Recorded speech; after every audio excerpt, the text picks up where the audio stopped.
Class good morning all of you. आपको unit 2 block number 3 या 4 देख लेना क्या है। क्लास हम डिस्कस कर रहे हैं पिछले कई लेक्चर से बजट डेफिसिट। पिछला लेक्चर्स आप देख लेना, बजट डेफिसिट, उसके टाइप्स और किस तरह से हम उसको मेजरमेंट करते हैं मैं पढ़ा चुका हूँ। इस लेक्चर में हम आपके साथ डिस्कस करने जा रहे हैं बजट के टाइप्स क्या होते हैं। वहाँ पर बजटरी डेफिसिट मेजरमेंट बताया था कि डिफरेंट टाइप डेफिसिट कैसे होते हैं। यहाँ पर हम एक बजट के बारे में डिस्कस करने जा रहे हैं क्योंकि आपका नेक्स्ट टॉपिक है ये। तो देखिए क्लास, सबसे पहली बात आपको मैं थोड़ा सा समराइज ओपिनियन देना चाहता हूँ कि ये जो बजट है, ये बजट का जो एलोकेशन है, बजट क्या है, एक गवर्नमेंट का या एक इंडिविजुअल पर्सन का बजट हो, वो अपना एक्सपेंडिचर और अपनी इनकम का मैनेजमेंट है। कहाँ से इनकम आएगी, कौन कौन से सोर्सेस के पास गवर्नमेंट से इनकम आएगी और किन किन जगहों पे गवर्नमेंट को इन्वेस्टमेंट करना है। चाहे वो पर्सनल ओपिनियन में देख लेगी कि आपकी इनकम कहाँ से आती है और वो कहाँ पे एक्सपेंडिचर करते हैं, और पूरे साल के बाद आप देखते हैं कि हमारा जो एक्सपेंडिचर था वो ज़्यादा हो गया, इनकम कम हो गई, तो वो आपका डेफिसिट हो जाता है। अगर इनकम से ज़्यादा एक्सपेंडिचर कर देते हैं तो, और अगर आपकी इनकम ज़्यादा है एक्सपेंडिचर कम है तो वो आपका बजट सरप्लस हो जाता है। और अगर जितना अपनी इनकम आई उतना ही एक्सपेंडिचर किया है, किसी से उधार नहीं लिया, कुछ नहीं लिया है, तो वो आपका बैलेंसेस बजट हो जाता है। तो इसी चीज़ को अगर हम एक कंट्री के बारे में, एक गवर्नमेंट के पॉइंट ऑफ व्यू से सोचें कि गवर्नमेंट के पास जितनी भी इनकम आती है उसको वो कहाँ कहाँ पर एक्सपेंडिचर कर रही है, अगर दोनों का इक्वल है तो वो बैलेंसेस बजट हो जाएगा। कहाँ से टैक्स लेती है, कहाँ एक्सपेंडिचर करती है, टैक्स और एक्सपेंडिचर इक्वल है। हम टैक्स की ना बात करके पूरी इनकम की बात कर रहे हैं। तो इस लेक्चर में हम आपको इन्हीं सब पॉइंटों से रिलेटेड जो आपका टॉपिक है वो कि बजट किस तरह से एलोकेट होता है, बजट बनता कैसे है, किस टाइप के बजट बनते हैं, बजट को बनाने की प्रक्रिया क्या होती है, ये सब हम इस लेक्चर्स में डिस्कस करेंगे, लेकिन 1 बाय 1 करेंगे। क्लास 2-4 चीज़ें मैं पहले स्टार्टिंग बता देना चाहता हूँ कि हम बात करते हैं जैसे बजट, बैलेंसेस बजट की, तो समझ गए होंगे कि बैलेंसेस बजट वो बजट होता है जिसमें गवर्नमेंट का एक्सपेंडिचर और टैक्स बैलेंसेस रहते हैं। उसे कोई प्राइमरी डेफिसिट, फिजिकल डेफिसिट और या रेवेन्यू डेफिसिट कुछ नहीं होता है। जैसे हम पढ़ते हैं balance of payment always balances, तो उसी तरह से गवर्नमेंट का बजट से अगर ये हो जाए तो। दूसरा आता है सरप्लस बजट, समझ गए होंगे, और डेफिसिट समझ गए होंगे कि जब गवर्नमेंट का डेफिसिट एक्सपेंडिचर से ज़्यादा हो जाता है, टैक्स से ज़्यादा हो जाता है एक्सपेंडिचर। तो इसको तो एक बेसिकली हम सिंपल वे में बात करते हैं। अब मैं बात करता हूँ कि बजट का जो बनाने का प्रक्रिया होती है, बेस क्या होता है, किस बेस पे बजट बनता है। तो हम अलग अलग बेस पढ़ेंगे। कई तरह के बजट के टाइप्स हैं, तो हम एक दिन में तो सारा पॉसिबल नहीं है, तो मैं 1 बाय 1 आपको सारा कराता हूँ। सबसे पहली क्लास देख लीजिए, थोड़ा सा देख लीजिए चीज़ों को। एक होता है क्लास जीरो बेस्ड बजटिंग। अब इसको हम डिस्कस करेंगे कि जीरो मान करके, बेस मान करके बजट बनाया जाता है, या स्थैटिक बजट बनता है, या फ्लेक्सिबल बजट है, या रोलिंग बजट है, या परफॉर्मेंस बजट है, या प्रोग्रामिंग बजट है, या जेंडर बजट है। गवर्नमेंट ऑफ इंडिया या भारत सरकार जो भी बजट बनाती है, करंट में देखा जाए तो इन सब चीज़ों को इन्वॉल्व कर लिया है। जेंडर बजट का मतलब होता है कि एक जेंडर की पॉइंट ऑफ व्यू से रख करके कई बार एलोकेशन किया जाता है फंड का, तो जेंडर बजट हो जाएगा। चाहे वो कितना परसेंट वुमेन एम्पावरमेंट पे खर्चा करना है, कितना परसेंट जो है वो फीमेल पे एक्सपेंडिचर जा रहा है, उनकी प्लानिंग पे जा रहा है, तो जब जेंडर के पॉइंट ऑफ व्यू से बनाया जाता है। हम आपको इसको डिस्कस बाद में करेंगे। परफॉर्मेंस बजट का मतलब होता है कि अकॉर्डिंग टू परफॉर्मेंस जैसे कि लास्ट ईयर का हमने जो प्लान बनाया था और एक सेक्टर के लिए कितना फंड एलोकेट किया था और वो कितना परफॉर्मेंस किया हुआ है, उसको और कितना फंड एलोकेट की रिक्वायरमेंट है, तो परफॉर्मेंस बजट के अकॉर्डिंग करेंगे। ऐसे आउटकम बजट की बात करते हैं, ऐसे रोलिंग बजट है, फ्लेक्सिबल बजट है। ऐसा नहीं कि बजट स्ट्रिक्ट है कि इतना करोड़ रुपए ही हमारा एक्सपेंडिचर है, नहीं, टाइम के टाइम अकॉर्डिंग चेंज होता रहता है। तो इन सब पॉइंट को डिस्कस करेंगे हम, 1 बाय 1 टाइप्स को डिस्कस करेंगे एक एक पार्ट में। तो क्लास सबसे पहला जो आपको मैं बताना चाहता हूँ, जीरो बेस्ड बजटिंग, जो कि अक्सर आपसे एग्जाम में पूछा जाता है, अक्सर आपके शॉर्ट नोट से पूछ लिया जाता है, या कोई आप कॉम्पिटिटिव एग्जाम्स में बैठते हो तो जीरो बेस्ड बजटिंग पूछ लिया जाता है। तो जीरो बेस्ड बजटिंग को समझाने का जो वे है मैं आपको लेके आया हूँ ताकि आपको इजी तरीके से समझ में आ जाए। तो क्लास देखिए सबसे पहले कि zero base budgeting, zero base इसका हिंदी बोलते हैं शून्य आधार बजट। मतलब सब कुछ जीरो से स्टार्ट करो, शून्य से करो। अब बोलो सर ये क्या होता है, तो 2 मिनट समझिए। पहली बात इसकी हिस्ट्री समझ लीजिए। इसको अक्सर पूछा जाता है कि इसको किसने दिया, तो पीटर पायर 1970 में पीटर पायर ने इसको पहली बार जो है लॉन्च किया था। इसकी हिस्ट्री आप पढ़ लेना पीटर पायर के बारे में। इसके बाद इसके बजट को, जीरो बेस बजट को यूएसए की इकोनॉमी ने 1979 में पहली बार जीरो बेस बजट को लेकर के उसने पहला बजट बनाया। इंडिया में जो है जीरो बेस बजट की शुरुआत जो है 1986 में हुई थी, अडॉप्ट कर लिया गया था जीरो बेस बजटिंग को। लेकिन फर्स्ट टाइम किस बजट में वो बनाया गया, तो फर्स्ट टाइम जो है 2000 और 2001 के बजट में पहली बार जो है जीरो बेस्ड बजट को इंक्लूड किया गया। ठीक है, अच्छा। वैसे तो सन 2002 में जो बजट इंक्लूड किया गया उस टाइम देख लेना, उस टाइम फाइनेंस मिनिस्टर कौन थे। अक्सर ये पूछा जाता है कि रोलिंग प्लान जो है, मतलब ये जीरो बेस्ड बजट जो है किस फाइनेंस मिनिस्टर के पॉइंट ऑफ टाइम पीरियड में आया गया था। तो याद रखना 2002 और 2001 में आया था। तो 2001 का जो है किसने जो है बजट पेश किया था वो आप देख लेना। ठीक है, इट्स योर टास्क। अब हम बात करते हैं क्लास, सिंपल सा है कि जीरो बेस्ड बजट होता क्या है। जीरो का मतलब होता है कि नए सिरे से फिर से स्टार्ट करना, नए सिरे से स्टार्ट करना। नए सिरे से मतलब होता है कि कोई भी प्लान ले लीजिए, इसको हम यूनिट वाइज मानते हैं क्लास। अब बोलोगे सर यूनिट वाइज कैसे, जैसे जीडीपी है। अब जीडीपी का अगर मैं बात करूं तो जीडीपी में कितने एलिमेंट होते हैं, प्राइमरी सेक्टर, सेकेंडरी सेक्टर और टर्शियरी सेक्टर। ठीक है, अच्छा। प्राइमरी सेक्टर को एग्रीकल्चर एंड अलाइड एक्टिविटीज में आप डिवाइड कर देते हैं। अब हम अगर एग्रीकल्चर को ले लेते हैं तो वह पर यूनिट हो जाएगा, या पर इंडस्ट्री को ले लेते हैं, किसी इंडस्ट्री को, स्पेसिफिक इंडस्ट्री को ले लेते हैं, माइनिंग है या इलेक्ट्रिसिटी है, वाटर है, गैस है, सप्लाई है, या हम ट्रांसपोर्टेशन ले लेते हैं, या हम जो है डिफेंस ले लेते हैं। तो हम किसी एक सेक्टर को, डिफरेंट सेक्टर के जितनी सेक्टर हैं, हम एक ओवरऑल ना लेकर के हम ये यूनिट वाइज कवर कर लेते हैं पहले। अच्छा, अब देखते हैं कि जैसे मान के चलो कोई पॉवर्टी रिमूवल प्रोग्राम है।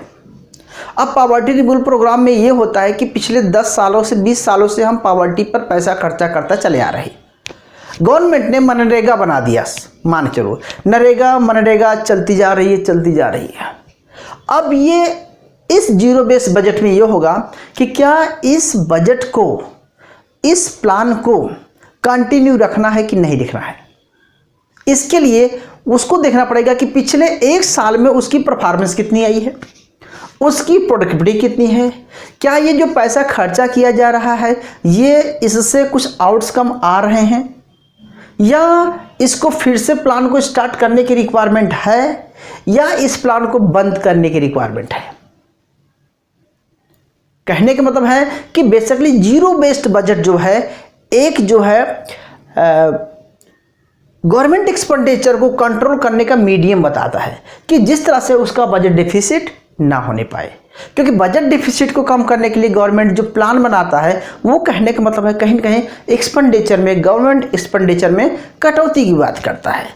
लेकिन कहता है कि कटौती नहीं, हम इसे रीएलोकेशन करेंगे, रीफंडिंग करेंगे, फिर से उस प्लान पे एक्सपेंडिचर करेंगे, लेकिन जीरो से।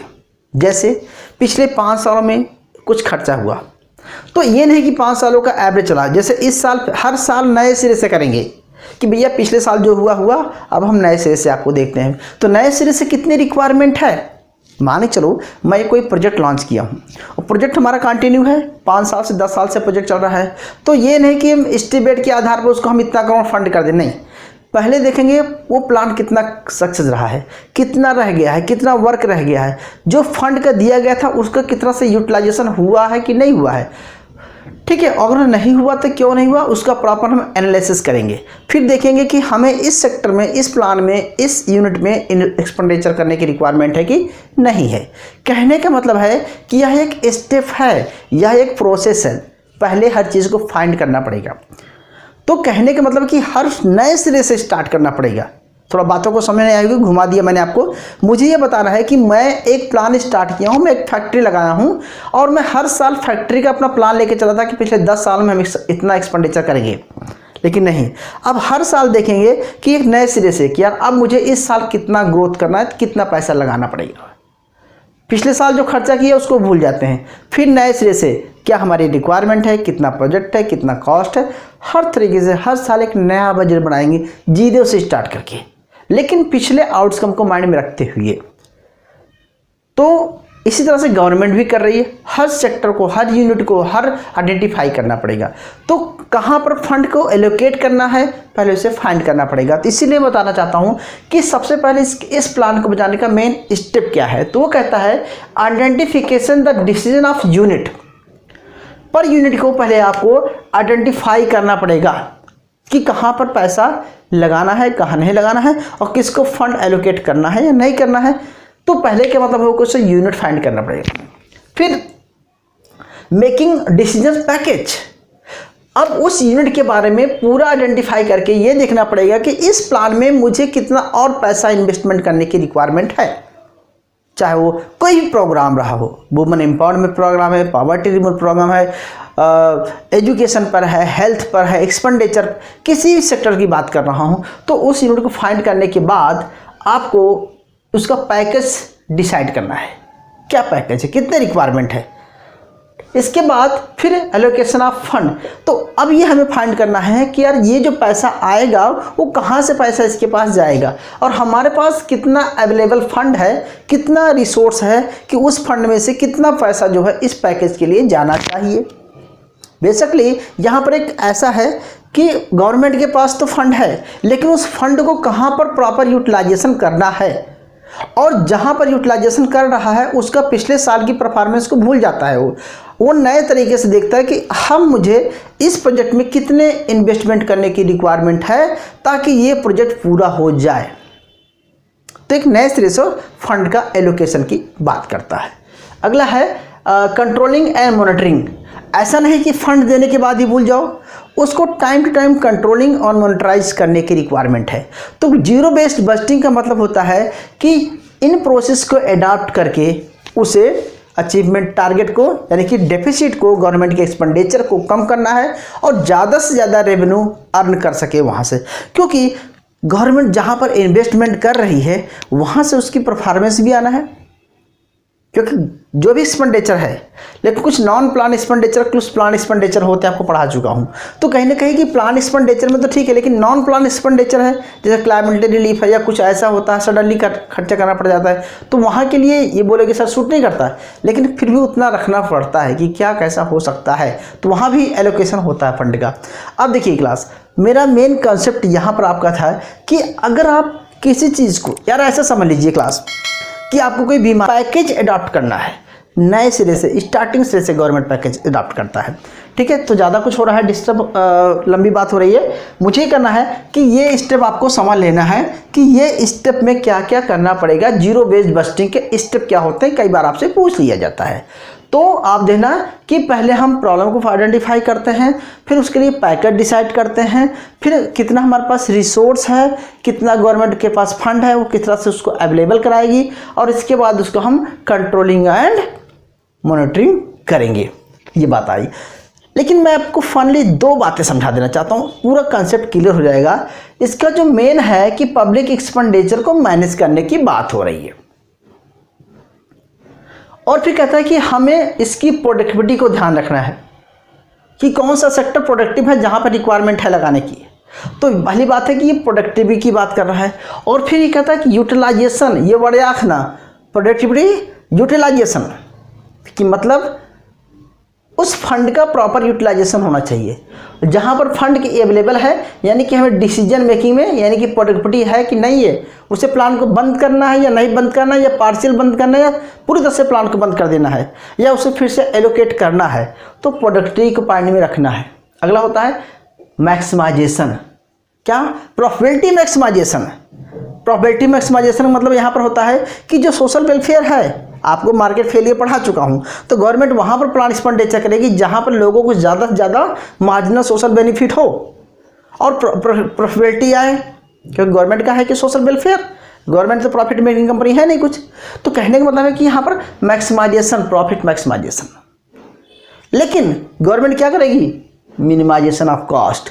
लेकिन अपने फंड को, वो कॉस्ट को मिनिमाइज करते हुए मैक्सिमाइजेशन करना है, जिससे बेटर यूटिलाइजेशन ऑफ रिसोर्स हो सके। और बेटर यूटिलाइजेशन ऑफ रिसोर्स के लिए बेटर मैनेजमेंट, यानी कि कम में उसको ज़्यादा से फंड को एलोकेट किया जाए, यूटिलाइजेशन हो रिसोर्स का। और फिर जब ये यूटिलाइजेशन होगा तो ये बात फाइंड करना है कि अगर ये प्रोडक्टिव है, यूटिलाइजेशन हो रहा है, मैक्सिमाइजेशन प्रॉफिट हो रहा है, तो कॉस्ट को मिनिमाइज करते हुए क्या करना है? दो चीज़ देखना है कि इसको एक्सपेंडिचर को रिक्वायरमेंट कितनी है, हमने बोला ना कितनी रिक्वायरमेंट है, या इस प्लान को क्लोज्ड कर देना है, या इस प्लान को रीओपन करना है, या रीफंड एलोकेट करना है। बेसिकली मेरा टारगेट यहाँ पर आपको बताने था कि जो प्लान है वो 0 से स्टार्ट करके फिर से 1 साल तक जाएंगे, फिर 1 साल बाद उसको बंद कर देंगे, फिर जो भी बचा हुआ रेस्ट वर्क है उसको फिर से स्टार्ट करेंगे। तो इससे क्या होगा कि ज़्यादा से ज़्यादा प्रॉफिटेबिलिटी आने के चांस रहेगा, मिस एलोकेशन कम होगा फंड का गवर्नमेंट के अकॉर्डिंग पॉइंट ऑफ व्यू से, और इसमें इफ़िशेंसी आएगी। तो वो कहता है कि यार इसके एडवांटेज क्या होगा? तो इसका एडवांटेज ये होगा कि पहली बात तो एक्यूरेसी आएगी। क्यों एक्यूरेसी आएगी?